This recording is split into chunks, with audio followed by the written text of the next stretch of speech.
여러분, 안녕하세요. 뮤직 스토리텔러 유양희입니다.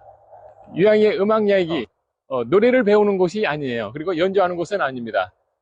어느 노래 속에서, 음악 속에서 진실을 찾아서 그 음악이, 그 노래가 어떠한 메시지를 담고 있고, 어떠한 사연을 담고 있고, 우리와 같이 소통할 수 있는 이런 내용들을 같이 발굴을 해서 같이 소통하고 이야기하는 바로 이런 프로그램입니다. 매달 두 번째, 네 번째 금요일에 종강역 11번 출구 김종수 성공 아카데미에서 유양희의 음악 얘기 운영을 하고 있습니다. 동요부터 시작을 해서 클래식까지 아주 다양하게 폭넓게 음악을 같이 공유하고 그 음악 속의 진실을 찾아서 서로 소통하는 멋진 프로그램 유양희의 음악 얘기, 여러분 많은 관심 가져주시고 같이 참여해 주시기 바랍니다. 유양희의 음악 얘기 화이팅! 오늘도 드디어 새 얘기를 할 거예요. 근데 그 새는 과연 어떤 새일까? 이제 그 새가 바로 이 광화문까지 이제 오는 바로 그 새인데, 총 4행으로 이루어진 어떤 우리나라 구전 동요인데, 이 노래가 어느 시점에서 누가 발표를, 누가 작곡을 했는지는 확실한 근거는 없어요. 그런데 아이들에 의해서 그냥 이게 전해지고 이렇게 왔는데 총 4행으로 되어 있습니다. 새야 새야 파랑새야, 녹두밭에 앉지 마라, 녹두꽃이 떨어지면 청포장수 울고 간다. 딱 이 그러니까 4행으로 되어 있습니다. 딱 그냥 4행이야. 근데 이 노래는 우리나라 최초의 창가라고 보시면 돼요. 가요는 아니에요. 우리나라 최초의 가요는 윤신덕의 사이참이. 그게 우리나라 최초의 가요예요. 근데 그때까지는 우리는 이거를 가요라고 하지 않았죠. 그냥 창가라고 했지. 창가. 자, 잠시 한번 들어보실래요? 이 노래는 달아달아 밝은 달아, 이 노래하고 쌍벽을 이루는 그 해에 그냥 동요, 그리고 그 옛날에 구전 동요로서 창으로서 이렇게 전해져 왔던 건데, 최초에 만들었던 이 곡을 누군가가 이 곡을 해방 이후에 저 보성 출신 최동선 씨가 합창으로 편곡을 한 거예요. 자, 이 노래 한번 어떤 식으로 흘러가는지 한번 잠깐 들어보실게요. 유양희의 음악 이야기를 위해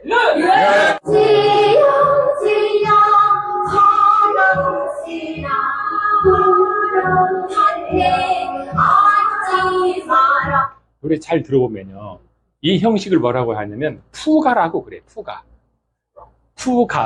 푸가의 음악 용어에서 기본 멜로디가 하나 가요. 근데 뒤에 그 멜로디가 막 쫓아가. 근데 어떤 건 바짝 벗어 가는 거 하면 얘는 한 소절 좀 멀리 가는데 앞에 가는 애는 나잡아봐라고 막 도망가고 뒤에 막 따라가고 있습니다. 이걸 음악 용어로 푸가라고 하는데, 자, 이제 그걸 알았으니까 더 재밌어질 거예요. 한번 들어보실래요?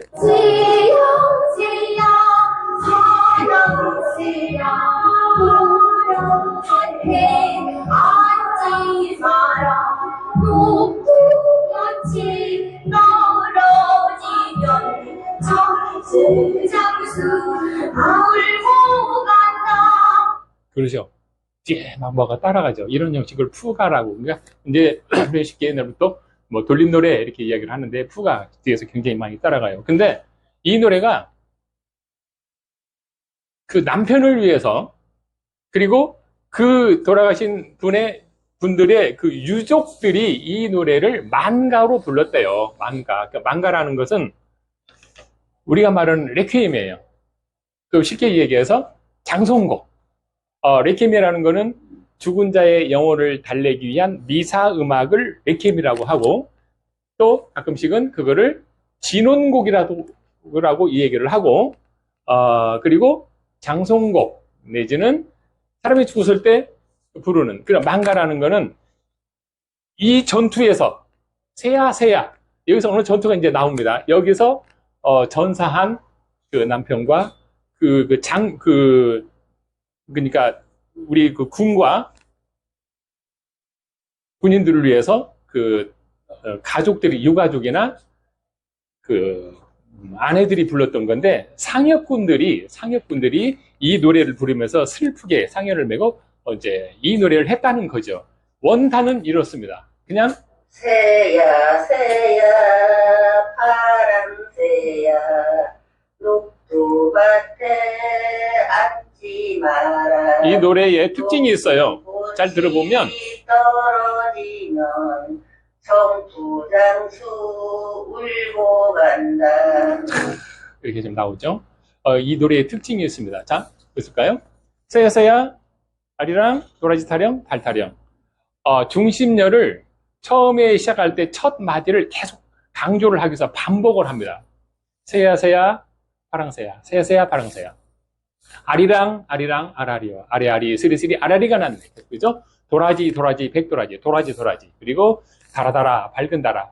중심열을 계속 반복을 시키는 바로 그거. 얼마나 강조를 하려고 새야 새야 반복을 했을까. 그래서 그 새를 만나러 지금 잠시하고 있습니다. 자, 좋아요, 구독. 자, 여기가 어디인지. 자, 1번 제주도, 2번 울릉도, 3번 캘리포니아, 4번 전라북도. 어딜까요? 전라북도입니다. 전라북도. 이게 불 들어오나? 이게 잘 안 보이신다. 저희 고향인 전주가 있고요. 전주시를 중심으로 가장 큰 이렇게 완주군이 전주시를 엄청나게 크죠. 전주시를 이렇게 둘러싸고 있어요.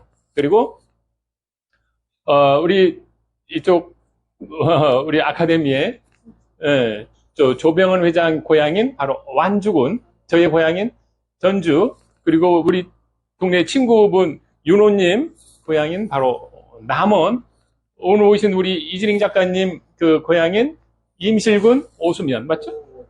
임실군 오수면. 거기서 오셨어요? 예, 임실군. 김현 선생님이 김현 선생님이 저기에 있는 변산반도, 그 유명한 고창 수박이 있는 풍천 장어가 바로 여기서 나오는 거예요. 여기 있는 이 바다 정읍으로 여러분들을 딱 모시는데, 1893년경으로 자, 이제 여러분들을 모시고 올라갑니다.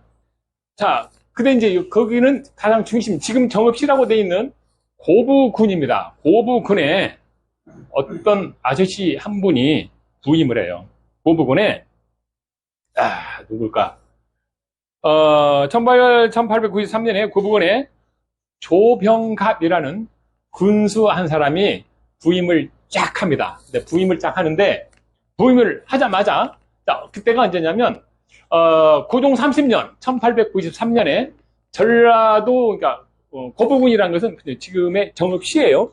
가장 행정구역, 가장 그 중심적이던, 거기에 부임을 딱 하자마자 한 일이 있어요. 좋은 일을 했을까요? 딱 들어오자마자, 탐관오리 행적을 일삼기 시작을 합니다. 여기서 탐관오리라는 것은 탐욕에 눈이 먼 오물, 쓰레기 같은 관리를 탐관오리라고 해요. 실제 조선은 이 탐관오리 때문에 망했다고 해도 과언이 아니에요. 제가 보기에는 그랬을 것 같아요. 자, 오자마자 우리 자유당 시대에 정말 이 부패한 정권의 상징과도 같은 인물이 있었죠. 이기붕. 그보다도 더했던 이런 사람. 오자마자 만석부에 물을 쓰는데 과다한 세금을 매겨서 그에게 수세를 받아요. 물세를 받는데, 이제 오늘 그 얘기를 할 겁니다. 그 만석부라는 거. 하는 것은 돌을 막아가지고 가도 있던 물을 세금으로 받아 쓰는, 바로 이걸 이제 얘기를 할 겁니다. 자, 폐인군수를 했었습니다. 아버지의 공적비를 세운다고 세금을 뜯기 시작을 했어요. 세금을 내지 않으면 정말 갔던 폭행을 하고, 그리고 별 면목으로 세금을 다 받았더라. 왜 너는 불효해? 너는 왜 형제간에 우애를 안 해? 너는 왜 이렇게 싸가지 없게 생겼어? 너는 얼굴이 같은 각종 어떤 그냥 시비를 걸어서 갈취를 하고 어떤 백성들을 못 살게, 자, 백성의 재산을 탐내고 죄를 뒤집어 씌워서 각종 악행을 저지르고 원한을 많이 사고 있었는데, 조병갑의 모친, 본인의 어머니가 부죽음으로 2,000냥을 거두오라고 상황하다. 2,000냥, 그 당시에 2,000냥이면 어떤 돈이야? 그리고 이에 전봉준 부친 전봉준 선생님이 있어요. 전봉준 선생님, 전봉준 전창혁 아버님이 전창혁 씨가 가서 이제 다 사람들이 글을 모르니까 항소를 했어요. 다 글을 써서. 그리고 전봉준 녹두장군 전봉준은 또 한문 교사였었단 말이에요.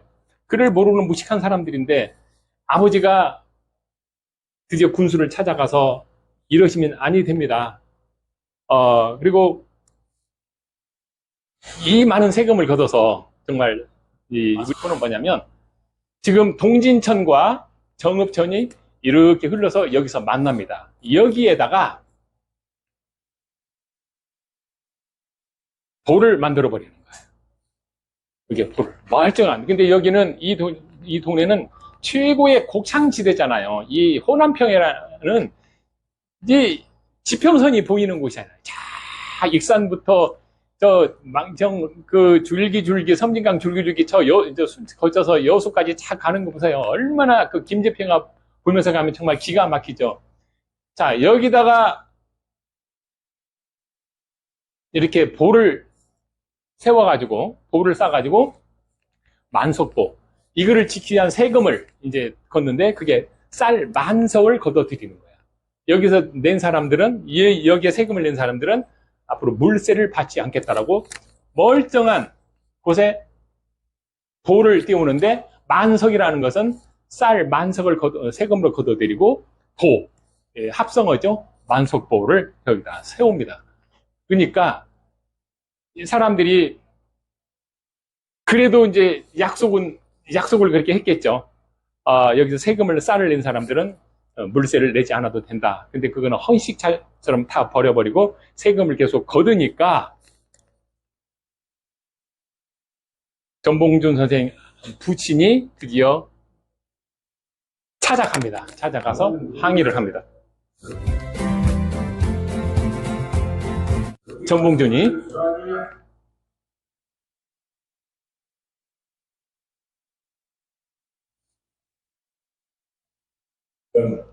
고구의 전봉준이라 하던데 사또 만석보를 짓기 전에 수세를 걷지 않는다 하였으나 이번 추수에 수세를 걷는 건 어떤 일인지 알고자 합니다. 그것은 나라에서 정한 일이라 내 마음대로 할 수 있는 일이 아니야. 세곡을 내고 나면 집집마다 곡식이 부족한 형편이니 수세를 거두어 주시지. 영아야, 저놈을 당장에 뚫어야. 사또 정령 하늘이 두렵지 않소이까. 땅을 맞고 죽어요. 이 군수로부터 얼마나 한이 맺혔겠습니까? 전봉준이 갔는데 또 이러니까 드디어 이것은 안 되겠다. 결사대를 조직을 합니다. 드디어 결사대를 조직을 하는데 이걸 보면 이제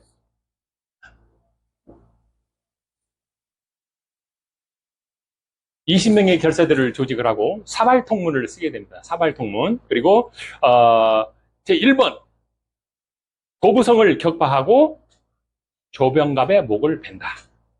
두 번째, 화약고를 점령하고 탐관오리를 징벌한다. 세 번째, 전주 가명을 함락시키고 서울로 진격한다. 서울로 왜 진격했어요?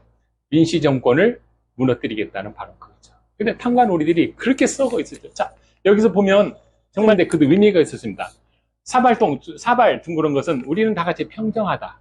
그리고 둥그런 곳에 이름을 썼기 때문에 어느 사람, 누가 주동자인지를 누가 봤을 때, 우리 차례대로 써놨으면 맨 위에 있는 놈은 이것이 주동자지, 잡아 이렇게 됐는데 둥그렇게 이름을 썼으니 누가 주동자인지를 서로 몰랐던 거죠. 자, 이렇게 해서 20명의 결사대를 만들어서 이제 그 조병갑의 목을 베려고. 응? 그렇게 해서 만들어진 게 이게 관군들이 우리 혁명군들을 도저히 이제 이렇게 나오니까 일본군과 청나라에 드디어 지원 요청을 해서 일본군과 청나라 군대를 투입을 시켜요. 합류를 시켜요. 얼마나 기가 막힌 일이에요. 이게 어떻게 보면 청일 전쟁의 시발점이 되는 게 또 거기까지 됐어요. 그렇게 해서 일어난 게 바로 1893년에 일어난 동학농민혁명, 그리고 동학혁명, 동학농민운동이라고 하죠. 동학농민전쟁이라고도 이 얘기를 합니다. 자, 그러면 아까 우리가 들었던, 야, 정말 대단하지 않나요? 얼마나 그 멀쩡한 볼을 막아가지고, 농민들의, 그 당시에 그 농민들이 가장 그 생산원이 뭐예요? 농업이잖아요. 농업은 물은 생명의 근원이에요. 물이 없으면 농사를 절대 지을 수가 없는데 그 볼을 막아가지고 물을 쓰는데 세금을 걷었다는 거는 이건 정말. 자, 거기서 이 농민들이 어느 시점에서 이 노래를 하기 시작을 해요. 새야새야 파랑새야. 새야새야, 이 파랑새는 새야 새야 파랑새야. 청나라 청자, 그리고 일본군의 제복이 푸른 것을 감화를 해서 새야, 그 새는 파랑새, 파랑새로 표현을 합니다. 그 새야, 파랑새야. 녹두같이 떨어지면 녹두꽃이 녹두밭에 앉지 마라. 녹두꽃은 바로 전봉준 장군과 그의 결사대를 일컫는 거죠. 그렇게 얘기를 합니다. 그리고 마지막에 청포장수 울고 간다. 청포장수 울고 간다. 청포장수, 우리 조선의 백성이잖아요. 조선의 백성. 우리가 아주 짧은 이 노래 하나지만 기가 막힌 정말 얼마나 이 서름과 굶주림과 이 악행에 시달렸던, 그리고 이 청나라 군대들이 왜 남한 나라 들어와서까지 이 관민들하고 같이 농민들을 죽이냐 이거죠. 그래서 이 노래를 하는데, 이 노래가 1절은 다 같아요. 새야새야 파랑새야 녹두밭에 앉지 마라. 녹두꽃이 떨어지면 청포장수 울고 간다라고 하는데, 우리의 아리랑과 저 진도 아리랑처럼 조금씩 그 각 지방마다 표현하는 방법이 다 다릅니다. 아리랑을 보면 서울 경기를 우리가 대표하는 경기 민요 아리랑이 있고, 강원도를 대표하는 강원도 아리랑이 있고, 그리고 경상도를 대표하는 밀양 아리랑이 있고, 전라도를 대표하는 진도 아리랑이 있는데, 다 표현이 지방마다 다 동네마다 표현하는 게 다 달라요. 그리고 또 그렇죠. 이 진도 아리랑을 보면은 정말 대단한. 근데 이거 한번 볼까요? 새야새야 파랑새야. 일본구나. 자, 녹두밭에 앉지 마라. 한반도에 머물지 마라. 녹두꽃이 떨어지면, 한반도에 꼭강산이 너희 승에 떨어지면 청포장수 울고 간다. 녹두장군 전봉준이 울고 가고, 초록장군, 초록색 입은 너희들이 오면 조선의 강산이 울고 가고 한반도의 자연이 망가진다. 바로 이 표현을 한 게 새야새야 파랑새야 이 노래입니다. 불후의 명곡 미스터 트롯 이런 걸 보면 어떤 사람이 이 노래를 하는 게 있더라고요. 근데 이 노래를 만들어서 무대에 올라가서 어떤 부분에서 막 가성을 팍 지르고 새야 이 노래를 해요. 근데 과연 이 내용을 알고 그 노래를 하는지, 퍼포먼스만 열에 확 올리면 그거 박수를 치는데, 이 내용을 알고 정말 박수를 치는지는 난 솔직히 모르겠어요. 네. 우리가 그걸 알았으면 얼마나 좋겠냐 이거죠. 뜻은 이루지 못했지만 관민들에게 드디어 이제 지포가 되어서 서울로 압송이 되는데, 이 동네 어디죠?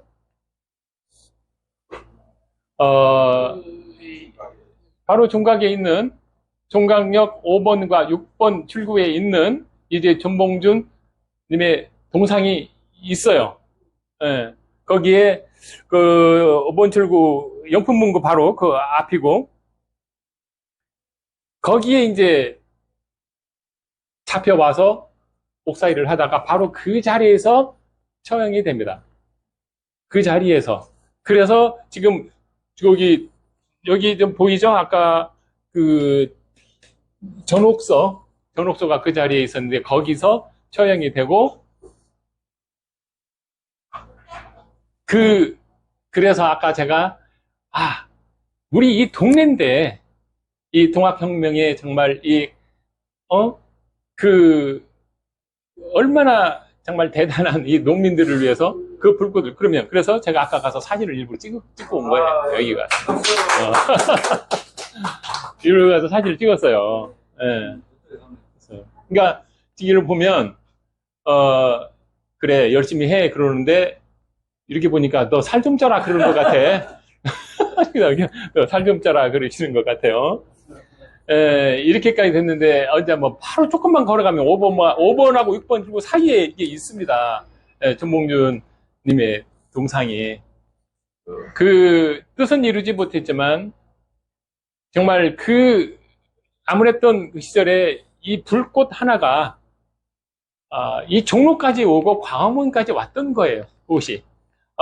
달북도 고창에 가면, 고창에 바로 전봉준 선생의 생가가 있어요.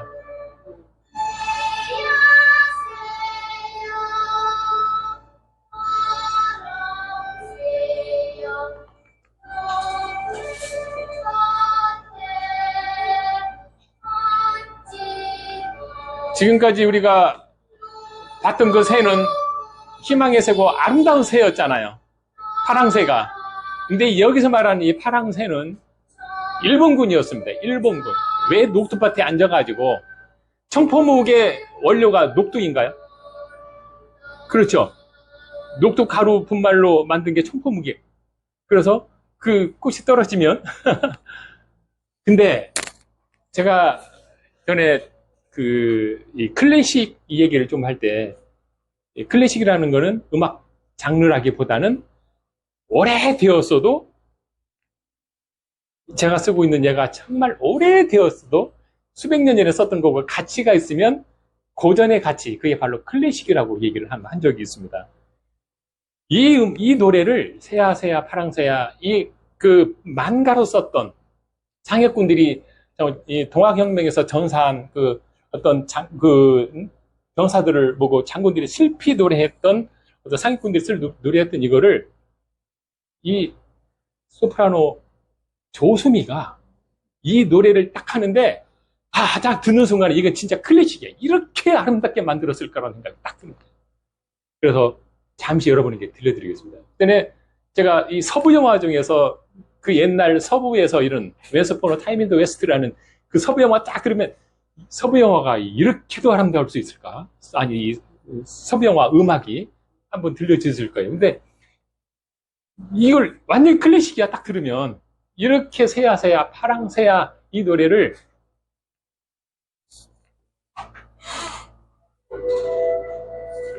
조수미의 새야 새야 파랑새야 어디 클래식 버전을 들어보겠습니다.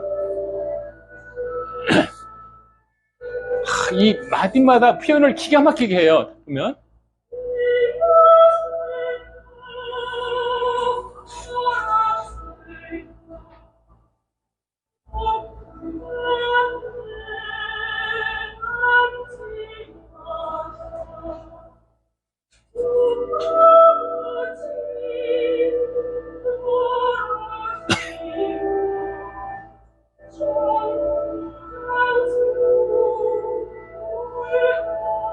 여기까지는 이렇게 나가죠. 다음 소절에서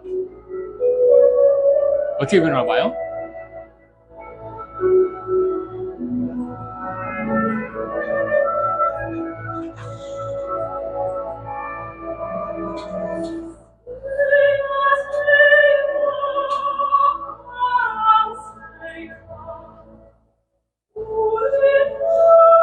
그 일본 분들을 너 이런 짓 하면 안 돼라고 달래주는 듯한 지금 그러지 마, 너. 어? 진짜 그러면 안 돼, 너. 딱 지금 이런 위기야. 그러면 우리 밭에 앉지 마라. 자, 이제 아래에서는 아래로 가고 너는 네 집으로 가. 청나라 너희는 네 동네로 가. 그리고 우리나라에 오지 마.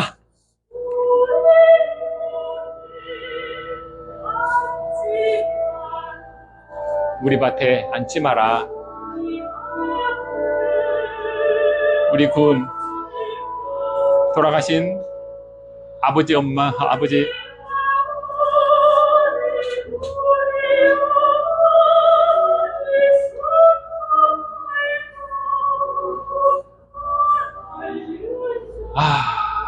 여기까지만 듣고 박수 한번 주세요.